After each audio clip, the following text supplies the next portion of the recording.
Hey, this is Troy from Planet 76. We've got some really good Sixers-focused content coming your way today. Make sure you subscribe to the pod so you can be in the know when we release new content. Enjoy the show. What's going on, Sixers fans? Welcome to another episode of Planet 76 podcast, episode 164 to be exact. My name's Troy. Michael's here with me as always, and the Sixers struggles continue. Sixers fall to 2-12. I repeat, 2-12. Hilarious statistic with that, if you want to make humor or light of the situation that Sixers are in. They have yet to win a game in regulation. Both of their wins coming in overtime wins, which is insane. One against the Pacers and one against the Hornets. Pretty crazy. So, fun fact there, but lost 5 in a row now. We have seen Embiid return to the floor. We've seen one half of basketball where Paul George, Maxey, and Embiid were on the floor, although Maxey really just was getting his feet wet a little bit, struggled the last night against Memphis, but good to see him back out on the court. And then Paul George goes down with another injury to his knee again. Tests came back, were not bad, but he'll be out over the next couple games. We'll talk about that and a whole lot more. But this is crazy, unprecedented times in the Joel Embiid era, we could say. If you're a Sixers fan of old, you remember some of the times they struggled, but this is unprecedented because those years were expected to struggle like this, and this is not at all. No one in their wildest dreams could have imagined a 2-12 start for the Sixers, but here we are. Whatever you want to blame it on, the reality is they're 2-12.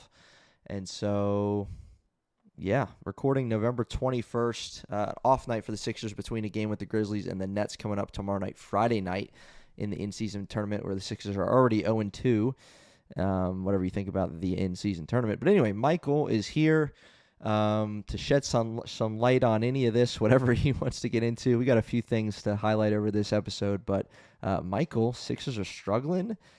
Take it away. You know, there are a few times with this team where I have few words to say, and this is one of those times. I, like many of you, I'm sure, am saddened and frustrated and confused and angry a little bit angry, because it's just it's frustrating to witness what the Sixers are going through and realizing that there's really no easy fix until the team is healthy, and we don't know when that's going to be, because it seems that as soon as one of our stars gets healthy, another one gets hurt, and then when that one comes back, the other one gets hurt. So I'm just going to echo a lot of what Troy said, in that very much unprecedented times for this team. One, in that there was zero expectation that they'd be this bad. Now, there's obviously context behind that. However, regardless, nobody could have envisioned the Sixers going 2-12 in the first month of the season. So unprecedented in that regard, but unprecedented in the fact that how could any of us have expected Maxey, PG, and Embiid to play a combined, 10 minutes together? 20 minutes together literally in the first month of the season? And it all started when Paul George hyperextended his knee in the final preseason game for the Sixers. Yep. Something that, again, none of us really could have expected. Obviously, despite Paul George's injury history, this is not something that Troy, me, anyone for that matter could have foreseen. And I think that just makes it all the more frustrating, because a lot of times with certain teams, you can envision some of their struggles. You can envision some hardship that they go through. But with the Sixers, no one could have even thought that Embiid, Paul George, and Tyrese Maxey would all be struggling with injury practically at the same time. Totally, one, handicapping the team, but two, preventing us from taking any meaningful analysis away from the team. There isn't really anything we can say about the team except for the fact that they stink and they have all these problems. They're tied for the worst record in the league. They're 27th in the league in threes or something crazy like that. The stats don't mean anything to me, honestly, because I just don't care. But it's just dysfunction all around, and it really just stems from the fact that the big three aren't healthy. These three guys do and are so much for the Sixers. So when you don't have them, any issues the Sixers have are magnified, one. And two, there are so many issues that arise from that. And we're seeing all these issues. We're seeing the role players not looking great right now. And if Embiid, PG, and Maxey are playing, yes, the role players need to play well, but them playing not so great wouldn't matter as much because you have three nearly superstar players. So the problems you have are magnified until Embiid and PG and Maxey are back. And again, the main takeaway I want to get away from this is that there's nothing we can do. There's nothing the Sixers can do right now. They are essentially hopeless. They're essentially running around like a chicken with its head chopped off right now. There's nothing they can do. There's nothing they can do. They are hopeless until Embiid, PG, and Maxey come back and are healthy. And I hate to sound like that. I hate the way Sixers fans are negative, and I hate the attitude of most Sixers fans, but this is what being realistic looks like. A lot of people say, oh, I'm realistic. I think they suck. This team's trash trade Embiid. That's not realistic. That's just stupid. This is more on the realistic side because it's true. We can see how directionless they are without Embiid, PG, and Maxey. Everybody's blaming the coach. Everybody's blaming everybody else. No one is addressing the real problem is that you don't have your best players. And when you don't have your best players, you stink. That's it. It really, you can. That's what we have to chalk this up to. Because it's true. We're witnessing it. They don't have their best players. They suck. It's really not rocket science, and everybody wants to make it seem as though it's this more complicated thing. Oh, it's Nick Nurse's fault. Oh, they shouldn't have signed Paul George. No. They should trade Embiid. No. Build around Maxey. No. These are not the solutions. The solution is that them three play together on the court, and they're healthy. Now, again, we don't know when that's going to be, but that's the solution. And people don't like to wait. People have no patience. People just want answers, and I get it, but those answers are not instant. We need to wait, and if you don't wait, you're just going to make things up that makes no sense. Like, I'm rambling. It's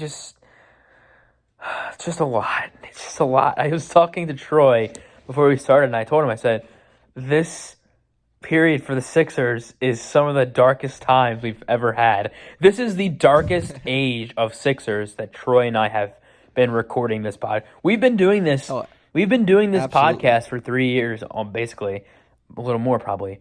And we have never been in such a dark age for this team in that time frame. In the past 3.5 years, the Ben Simmons stuff, the James Harden stuff, the Sixers have not been in such a dark era in that time. And it's just, we don't really know what to do. Like, Troy and I don't really know what to do. We don't really know how to process this. No pun intended, because it's the Sixers.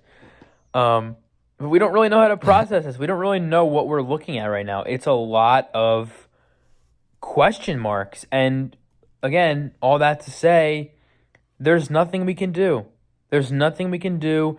No reasoning outside of Embiid, Maxey, and PG not playing makes sense. So if you're of some sort of weird camp that the Sixers should should never have signed Paul George, that Nick Nurse needs to be fired.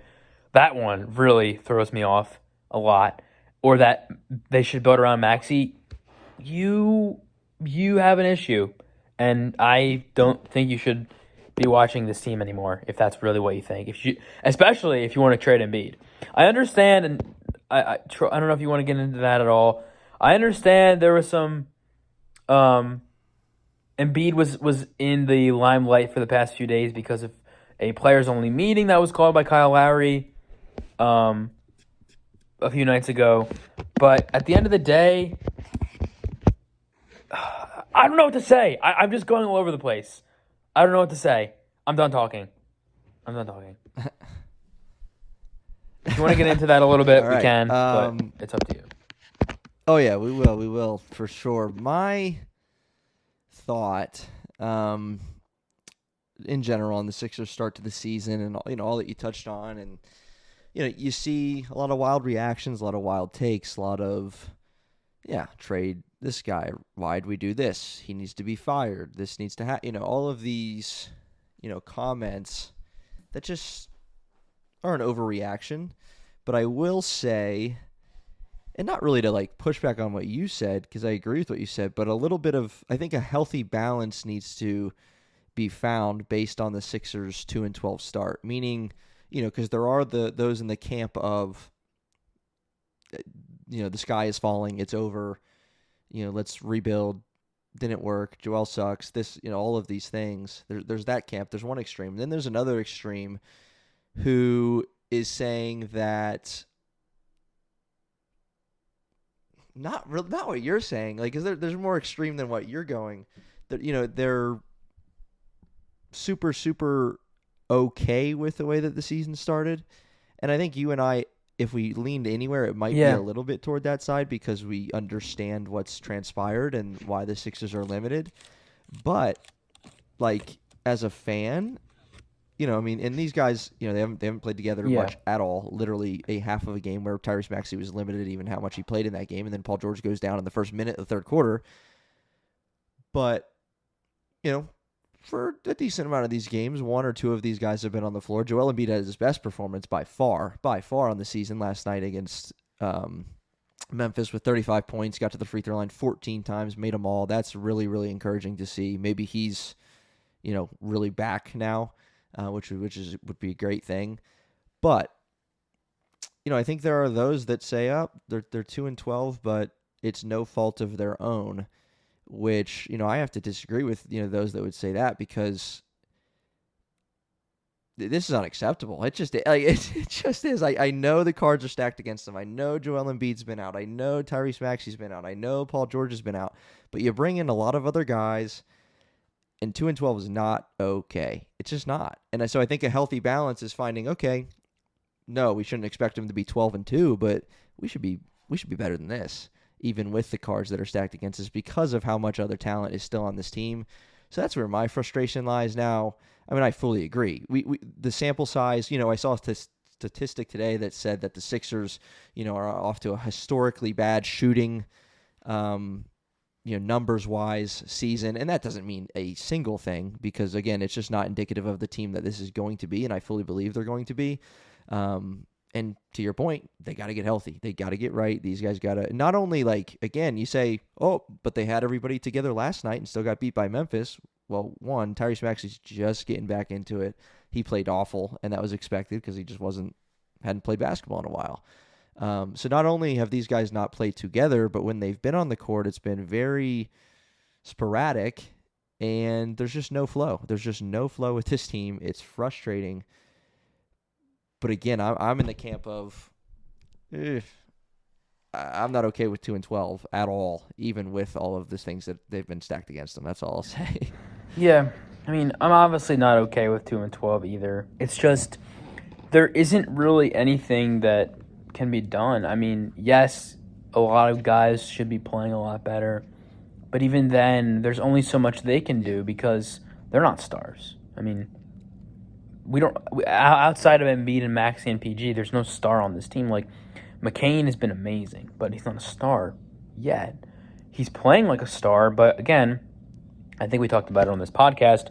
We have to make we have to discern a star from someone who plays like a star for a period of time. Now, who knows? Jared McCain could eventually become that star. Who knows? He has shown flashes, but it's only been 6 games. I need more. So McCain is not a star. And outside of those 3, you don't have a star. So it's just tough because you need stars to win. And I understand, like you said, I agree with you. The talent they have, they should at least have a few more wins. It's just hard to... I'm frustrated, yes. Basically, needless to say, I'm very frustrated. It's just hard, though, for me to really take anything from that because there is still not much that this team can do when they don't have their star players.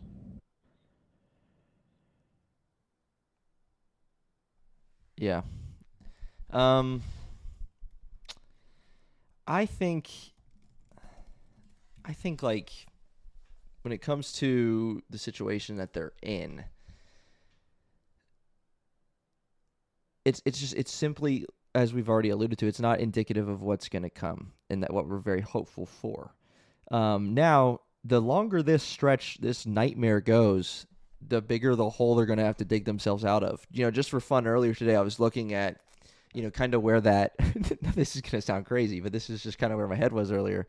I looked at the Eastern Conference standings over the last few years and where that 9-10 team who snuck into the play-in tournament was record-wise, and it's kind of been all over the place over the last few years. Just, again, this is super, super early, but I just looked at it. And, one year it was the team who made that play-in was 10 games under 500. One year, the teams that made the play-in were all around 500. And if that's the case, the Sixers have already established the fact that they have a lot of work to do in order to just get to 500, right? They're sitting 10 games under 500 through 14 games in the season. That's, that's significant. There's work to be done. And, let's say this thing gets turned around here over the next week or two. They have a somewhat favorable schedule coming up. If they turn it around soon, they got to continue to turn it around for the long haul. This isn't a 1 week, 2 week bad stretch. Yeah. They're in a hole. And they've got the talent and the coach, I believe, to get them out of it. But it's one of those situations. We said it 2 weeks ago. If it could go wrong, it has gone wrong. And that conversation has not stopped, right? That's still continuing over these next, last couple weeks. I will touch on a bright spot. I want to mention it to you. You already said it, but Jared McCain, 6 straight games of 20-plus points. He's had 27, 23, 34. I think he had a double-double one game with 10 assists, 29 points, 20, and 20 the last 2. And over the last 7 games, he's had 29 threes made. You do that math, just over 4 per game made for Jared McCain. So, man, oh, man, let's just focus on that bright spot for a second. What can you say about him? I can't say much more than I've said because I'd be beating the drum too much and, it would just be redundant. But I will say it becomes more and more evident to me that Jared McCain has a really bright future in this league. And even though he's not the perfect player by any means, he can do a lot of things well. He's not particularly great at anything except for three-point shooting. He's amazing at that. But he does a lot of things well. He has a good handle. He can create space for himself. He can get to the basket, which, again, I talked about last episode. But there isn't really much not to like about him. And even though he's not a great defender, he can be good eventually at some point in his career. He is really good. He's just really good. He can hit threes off the catch. Yep. He can hit threes off screens. He can create his own threes very well. He's done that. His pull-up three is very good. His catch-and-shoot three is very good. He's a very overall well-rounded three-point shooter, and that's not something you see from rookies. He's a rookie. He's played how many games? 10 games? 14, whatever? 14. He's played every game? Yeah, that makes sense. He is a rookie. And this is not something you see from rookies. Historically, you don't see rookies rattling off 34 points with 7 made threes, 6 assists. You just don't see that. And this is something for Jared McCain to where if he continues to improve on this trajectory, he could eventually become one of the best three-point shooters in the entire league if he isn't already. And it's too. I would say it's too early to say that. However, down the road, we could Right. look back and say, wow, Jared McCain, he started here. He's trending that Yeah, way, man. exactly. He's He's been trending really, in that really direction. good. He started here, and he's all the way up here. He's making 8 threes a game. That's not there. No. Not 8. He's making 6 threes a game, and he's taking 11. He's shooting 50-something% from 3 per game, and he's averaging 20 points a game. That's the kind of player he can become. And that's the kind of player you see right now, even though there's still a lot of work to be done. It's the kind of player you see right now. So Right. love the fact that, and it's crazy because he's the perfect player to put alongside Embiid. Like a dude who can just shoot the ball off of the catch. And Embiid has gotten a lot better and really good, quite frankly, at hitting guys off of the gravity that he creates. Again, we talked about that. His ability to to put pressure on the rim and the paint to where he's got shooters all around him. He can kick out to guys. He's gotten pretty good at doing that. Jared McCain clearly thrives in that sort of environment that Embiid brings. So perfect compliment to Embiid. Kind of a sidebar, but either way, it still applies. He's great. I have nothing to say. He's great, and I'm looking forward to seeing what else he can do and how much better he can become. Absolutely. I mean, McCain's been, pretty much the only bright spot. Especially over the last couple weeks where he's been on this tear of 20 plus in every game. He's just been very, very good, provided a lot, and it's going to be I think it'll be even more appreciated and a lot more fun even to watch when the Sixers start winning these games. He gets rewarding for these efforts. Now again, when the full fold is in and I think if I'm just kind of thinking out loud here, like if anything that this, really tough stretch has allowed, it's allowed for a guy like McCain to get more minutes and do a lot of things with those minutes. And, who knows? He might not have had this opportunity if all these guys were healthy and ready. And so, he's certainly, obviously, clearly established himself as a player that needs to be in the game. And even when we're healthy and we have everybody, he's going to be out there.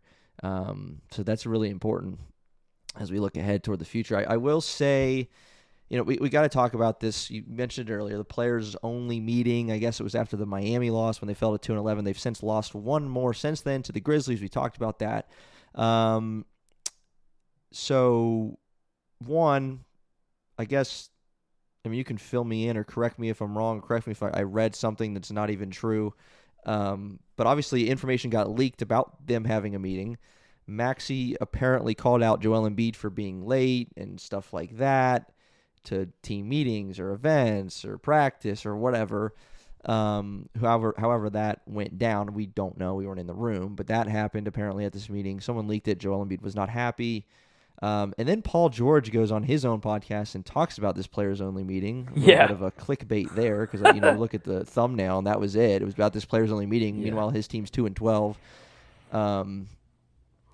Now, I'm not going to be one of those guys that's like, Paul George, you should get back on the basketball court instead of having a podcast. Like, no, right. These guys are allowed to have a life. They're allowed to do what they want. He's allowed to do what he wants. Just kind of crazy that he used that in that way. But your thoughts or anything else to add or maybe question about what I already said, because again, some of this, who knows if it's true. But your thoughts on this players only meeting that they had apparently. I think from what I've heard about what the contents of the meeting were, it seemed necessary. I think it was good, especially because Kyle Lowry, a guy who you don't traditionally look at as a super vocal guy, supposedly was headed this meeting alongside Nick Nurse, which, by the way, sidebar, just for a moment, anybody who says, should Nick Nurse be on the hot seat? Should he be fired? You need to shut up. Because I don't know how you could possibly blame Nick Nurse for any of this. How are you going to blame a coach who everyone loved last year, by the way, pretty unanimously, who everyone loved before the first 15 games of the season, is now apparently a super villain. He needs to be fired immediately. It is baffling to me the extent to which Sixers fans will go to totally ignore the actual problem and then make up problems and make up people to blame and make up reasons to blame certain people. Instead of, again, looking at the actual problem and realizing, you know what? The fact that we don't have our 3 best players is probably why we suck right now. In fact, that's probably the only reason, outside of maybe 1 or 2 other minor reasons that have nothing to do with Nick Nurse, by the way. I just don't understand. People, I've noticed this, a trend over the years. Sixers fans need something to blame. They can't just be like, oh, well, the team's struggling. It's a mix of things. No, they need something to blame. They need somebody to point the finger at. First, way back when it was Ben Simmons, when he wasn't really doing anything wrong. Then it was Tobias Harris. Then it was James Harden. And now it's Nick Nurse, apparently, which is, again, mind-boggling to me because everybody pretty unanimously loved Nick Nurse after the end of last season. Anyway. Yeah. That's a good side note there. Why are we blaming him?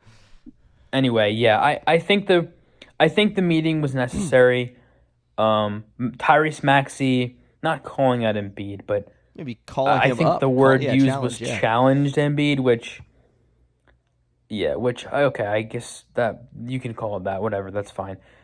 I understand it, and Embiid took well to it, it would appear. He admitted, hey, I was late to some things while I wasn't playing. That's on me. I got to be better. I have to be perfect, actually, is what he said. And I don't really think we have any reason to doubt Embiid because, for one, and really the only thing is that over the years, and this is what I've been telling everybody that I've been talking to, whether it be Instagram, DMs, real life, comments, whatever, Joel Embiid has consistently and regularly put his body on the line for the Sixers to try and help them win basketball games. All the way back to 2021, the playoffs, when he had a knee problem, he had a thumb problem against the Hawks. He played through it. He tried to help them win basketball games. In 2022 against the Celtics, he came back with the knee problem. He came back with the knee thing again when he wasn't fully healthy with the Celtics. He didn't play well in Game 6. He played well in Game 6. He didn't play well in Game 7. In 2023, last season, he had what? He had the face thing. He had a knee problem. He had it's baffling to me how you can look at Joel Embiid every single postseason when he's clearly hobbled, when he's clearly not physically healthy. He comes out and he puts himself out there to try and help the Sixers win games. To me, that speaks to, one, the fact that he really does want to win, because if he didn't want to win, he wouldn't do that. If he didn't want to win, he wouldn't even try and risk his physical health long term to try and help this team win. And two, it speaks to the fact that he is somebody who you can look at and realize how much they actually care. Like, okay, maybe he was late a few times this season to some things, but that has nothing to do with who he is as a person or player, because we know over the years he's done the exact opposite of that. He's been to everything. He's done everything he can and could do to try and be there for his team and his teammates and try and help them win. So I just think it's funny when people, Embiid is a bum. How are you a Sixers fan and you look at everything he's done for this team over this course of his career and call him a bum? I mean, of all words to choose, a bum is what you decide is an accurate description of Joel Embiid. It's just so insane. Sixers fans just don't like Joel Embiid. And I don't understand. Sixers fans hate Joel Embiid.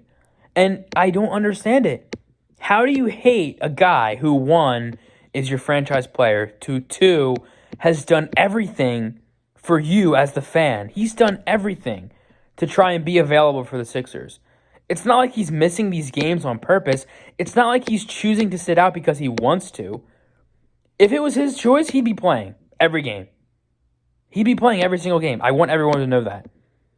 He would be playing every single game. Obviously, it's not up to him because the Sixers medical staff and the Sixers organization has his health and his physical health and his long-term health in mind, front of mind. If it was up to him, he'd play every game. So I want you all to keep that in mind the next time you say he's a bum, he's lazy, he's trash, trade him, he sucks, he's a loser, he's a playoff dropper, he's injury prone, he's trash. I want you to keep that in mind the next time any of those adjectives come to mind for you. Yeah, for sure. Hard to knock Joel for anything, and we're not going to here. On this podcast for sure, because of, again, what you kind of started with even there, what he's played through and what he's endured and physically to be on the court. And not to mention literally his brother died, and he still plays basketball for this team. Yeah. I don't know how anybody looks at that and calls him a bum. If he was a bum, he wouldn't play. His brother died. Most people would not have played through that. Most people would have retired from basketball if their brother died. Joel Embiid said, no, I want to win in Philadelphia. I want to win a championship in Philadelphia. I want to give this team in this city what it deserves. Yeah. He's the man. And, we applaud Joel for all that he does for the team, for the city, and all he's going to continue to do. His time, even though some people think it might be, his time here is not over. And he's going to keep bringing it. And again, it's maybe it's an indicator, the start of the season, to what we've already said even before the season started about, load management, and that we want to be right for the playoffs and all of these things. Now, again, they're in a hole that history tells us they need to do some digging to get out of in order to just hopefully make the playoffs. But man, if this team, we said it in July, we said it in August, like if this team is healthy and trending in the right direction in April, that's all that we would ever want. We don't care what seed we are. We just want to be healthy and ready, because a lot of times the lack of health for Joel in particular and other guys has kept us from getting to where we wanted to in the postseason. So they're going to continue to hopefully, build chemistry on the court together when these three are healthy and ready, and just get some games under their belt. You know what I mean? Even let's say the first 2 weeks, these three guys are playing together. They're all playing 30-plus minutes, Maxey, Joel, and Paul George, and they struggle. They don't win many games. They don't look good together. Like, it's going to take some time, even that part of it, right? Because it could have been a bad start for the Sixers, even if these guys were healthy, because there's so many new faces, so many new things to learn about one another, and yet we haven't even gotten to that stage of the season. It's just been trying to survive, and then we're going to get to the point of, okay, how does this team coexist with one another, because we haven't seen that yet, and then we're going to get to, hopefully, what's going to be some good times. So we're still, we want to be the bearer of bad news, but there's going to be an adjustment period still of these guys just playing together, because they have not yet. All right. Coming up, Sixers road ahead. We mentioned this a little bit earlier. Some damage they could do to get in the win column against the Nets, Clippers, and Rockets over the next 3 games, all at home, Friday, Sunday, and Wednesday, the night before Thanksgiving against the Rockets. Clippers Sunday evening, and Nets coming up. First game of that slate is Friday night tomorrow. And then they hit the road for 2, 1 at Detroit and 1 at Charlotte as we enter into December. But that's what's upcoming for the Sixers. We do know this. We do know Paul George will not be available for that first 2 games of the weekend against the Nets and Clippers. We'll have to keep our eye out on that situation. Tyrese Maxey's back, which is a good thing. Joel Embiid's coming off his best game by far of the season, so hopefully growing in his comfort level. He played 35 minutes against the Grizzlies. That's significant in itself. So we'll see what the Sixers can do. They're in a hole. They got to dig themselves out. But at some point, Michael, one way or another, this nightmare start is going to end, and things are going to turn around, and this team's going to get right, and they're going to be fun to watch. And I know you and I are both waiting expectantly for that to happen. Anything else to say as we wrap up episode 164? No, I just it's only up from here, my friend. Yeah. I just want the right things to be said during this time, because it's easy to fall into the trap of, oh my gosh, this team sucks, trade everybody, fire everybody. But that's not the solution, Yeah. and I want people to. I want people to understand that. Yep. No doubt. All right. So. That does it for Planet 76, episode 164. Sixers are struggling, but we think there might be a light at the end of that tunnel. There better be. Get right. There's got to be. There's got to be. There's got to be. There's got to be. Yeah. We're going to get right. You would think so. Maybe by the time we next record, Sixers will win a game in regulation. That'd be a breath of fresh air. That's insane. But here we go. Sixers. We'll see you next time on Planet 76.